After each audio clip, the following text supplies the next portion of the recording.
Welcome to the Schools of Excellence podcast, where we have conversations about education, leadership, and building a school of excellence.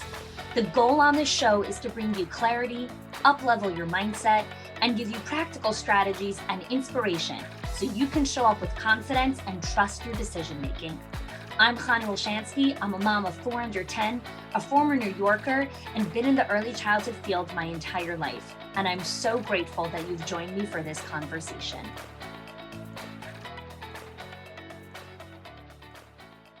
Hello, and welcome back to another episode of the Schools of Excellence podcast. This is our continuation of our special summer series of how to prepare yourselves for the upcoming school year. So this is an exciting season for me personally. My little sister is engaged and she's getting married in just a couple of weeks. And it's been a busy season in helping her prepare for the wedding and taking care of different things in the business as I prepare for an upcoming holiday season that's coming up, helping the kids prepare for the upcoming school year.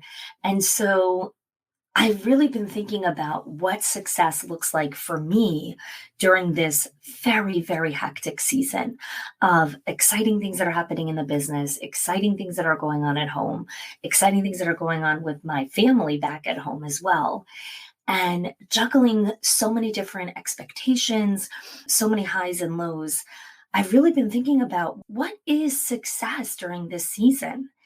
And I decided to record a podcast episode on this. How do we want to define success in your upcoming school year season?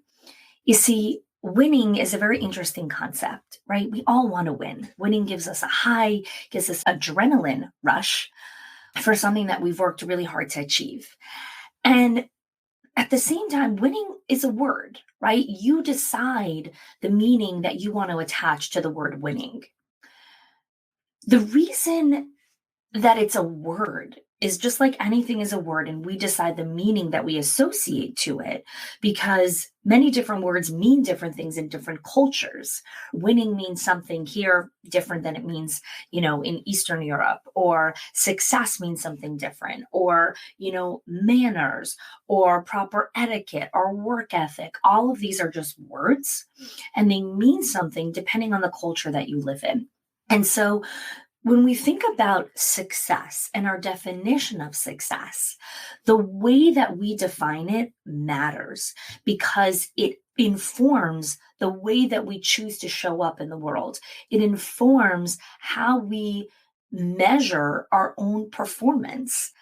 And that defines how confident we are to show up, the risks that we take, the courageousness that we enter difficult conversations in. So there's an author, his name is Clayton Christensen, and he has a phenomenal book that I love. It's called How Will You Measure Your Life?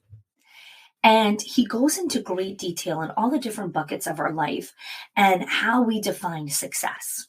And one of the things that he talks about that I found profound is around raising children.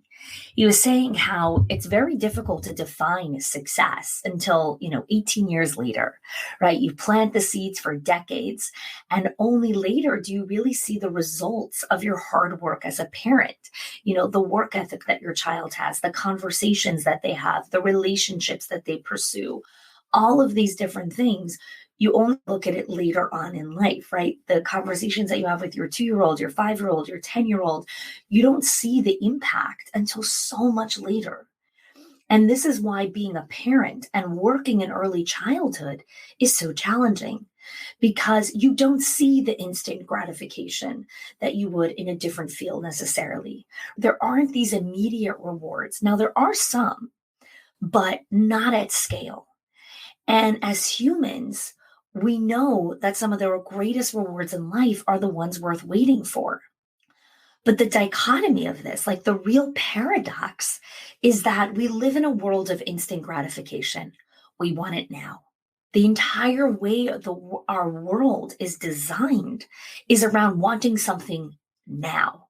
Amazon Prime, 2-hour delivery. Walmart, 3-hour delivery. Dating, swipe left. Uber, get in the car in a few minutes. If you have to wait an extra few seconds, you cancel a ride, right? It's a disposable economy. And when a person or a product or company creates something, anything that moves faster wins. And as consumers, we want the faster food, the faster service, everything that's faster as a consumer, right? But in the early childhood space, we don't design our schools that way because educating children is not about faster. It's about intentional work. It's about deep work. It's about inviting the pause. It's about slowing down. The challenge is that our staff, and many times even ourselves, we still come to our centers and our classrooms from an instant gratification world. And so it's very difficult to translate to slow down in how we raise these beautiful souls. And so what happens many times is teachers or directors, something doesn't work out, they have a setback, it gets challenging, and they give up. They walk out, they call out, they don't show. It's a small ounce of failure sends them packing. And there's a lot of different reasons for this, but for the context of today's episode, I'm really focusing on how they're defining success in their mind. And right now, the way they're defining success is a zero-sum game. What do I mean by that? In their mind, there is a kind of virtual scoreboard in their mind, this proverbial scoreboard that has a side of winning and a side of losing. And what they're going for is a perfect score. They want 10 wins, 0 losses, or 5 wins, 0 losses. But what they're looking for is a perfect score of 0 losses and X amount of wins. And life doesn't work that way. I am never looking for a perfect score, right? I'm looking for maybe I got 20 wins, but I got 10 losses, or I got, 100 wins and 80 losses, whatever it is. But part of success and part of winning is you're going to have the setbacks. And you can't bypass that. You can't selectively mute that.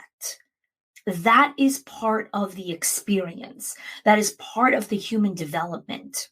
And it takes perseverance to stay the course with anything in early childhood, to stay the course with a challenging child, to stay the course with a parent, to stay the course with a specific new curriculum that you're learning, to stay the course with a new habit that you're bringing in to your daily schedule. Hey there, are you a school owner who's focused on growing and scaling your center during this season? Are you looking and trying to build a stellar team to help you accomplish your growth goals? I know that if you're listening to this podcast, you are committed to being in the pursuit of excellence and building and growing your teams to help you accomplish the vision and mission that you want for your center or your multiple centers. I'm really excited to announce that I am hosting a brand new workshop on Tuesday, August 24th, for a live 90-minute workshop session called Delegate to Elevate. This is going to be all about roles and responsibilities for high-performing teams. In this 90-minute live workshop, I'm going to walk you through how to create the roles and responsibilities for your team, how to set up the right delegation tools so that you can delegate to your teams the outcome goals that you want them to accomplish in your center so you can elevate your leadership team, elevate your teachers, and elevate the quality of care and education that you are creating in your center. I am so looking forward to this workshop, and I hope that you join us. You could go to hani.me/delegate to elevate to learn more, or click the link in the show notes. Even further than that, many times success is not even about fixing the problem. It's learning how to manage it better. Success many times is not about fixing the problem. It's about learning how to manage it better. Not every problem has an immediate solution. Not every problem has a specific, methodical, systemized way to solve it. Some things are ambiguous, and our brains don't like that. Our brains don't like that. But sometimes the problem really just needs a different perspective, advice, or support on how to make it easier, on how to manage it better. The challenge is that our mindsets are around, no, there has to be a solution for this. Well, yes, but let's define what success means in this context. And so I think adopting the mindset around asking those questions. What does success look like in this context? When you have a very challenging child, let's define success. Because if the teacher is going to define success with a challenging child having a perfectly orchestrated circle time where the kid doesn't touch anyone and he doesn't move his hands and he doesn't get out of line and he doesn't call out and he doesn't, pull anyone's hair, and she's setting herself up to constantly be disappointed. Because success in a 2-year-old classroom is not a perfectly orchestrated circle time. Success in an infant room is not no kids crying. They're infants. Babies cry. That's how they communicate. And so really helping our staff redefine success in their role in the context of different challenges that come up is such a gift to give your team. Because what you're really giving them is confidence. What you're really giving them is the ability to think for themselves. What you're really giving them is the power to realize, I'm a great teacher. And as I continue to show up and put my best foot forward, success will come. Right? Success will come. And the same thing is for a director to recognize success isn't when you have 0 call outs or nobody, leaves or everyone turns in their paperwork on time. There's always going to be those little hiccups. And if you're defining your role as success as a director, when everything is perfectly orchestrated, you're going to be disappointed a lot, and it's going to hurt your confidence. It's going to hurt your mindset, and it's going to impact your performance. So how do we really look at redefining this success, right? The first thing is I want you to redefine success for yourself before we help our teams redefine success. Maybe success for you is about reaching out for help when you're stuck, asking questions when you don't have complete clarity. Maybe success for you in this season is actually confiding in a colleague when things get hard, leaning on your network. Maybe success is about trying to do 1% better every week. Get clear on your definition of success during this season. And then invite the team, your staff, your leaders to pause, to reflect. What does success look like in this upcoming season? How does it look? Challenge everyone as a company to come together to define success, because success breeds confidence. But if success only means when you hit the goal, whatever you define as the goal, then until you hit that, you're a failure. You're going to have very unhappy staff. So to bring everything together here is redefine success in your mind as a company.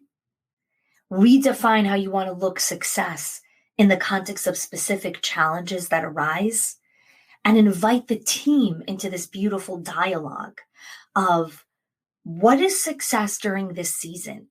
Right now, as we release this episode, mid-August, and we are gearing up for the fall, what does success look like for next 30 days?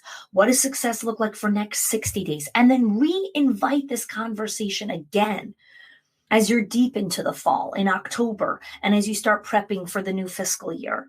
These conversations are ever evolving because different seasons require different definitions of success. As always, let's continue the conversation in our Facebook group, the Schools of Excellence Lounge. If you're not a member, you could definitely click the link in the show notes to request access to join us. And let's continue to collaborate on what success means for you and for your school. Thanks so much for joining us for this week's episode. And I would love, before you tune out, if you could do one thing for me. If you haven't had a chance to rate and review this podcast, please take a couple moments after you listen to this episode to rate us on iTunes and leave us a review. Reviews help us climb to higher charts on iTunes and our podcast and help other school leaders find out about the Schools of Excellence show. Thanks so much for listening. I appreciate your time and attention every single week. If you are loving the Schools of Excellence podcast and have gotten any value out of it for your school, I would love if you can do two things for me. 1, subscribe to the show so you never miss an episode. And 2, can you please leave us a review? Reviews help other school leaders know that this is the place to learn how to build a school of excellence. And I would be so grateful if you can do that for us. Your help and support makes this show to be able to be listened by the thousands of other school leaders all around the world. Thanks so much for listening, for giving us your time and attention each and every week, and I appreciate that you have joined us.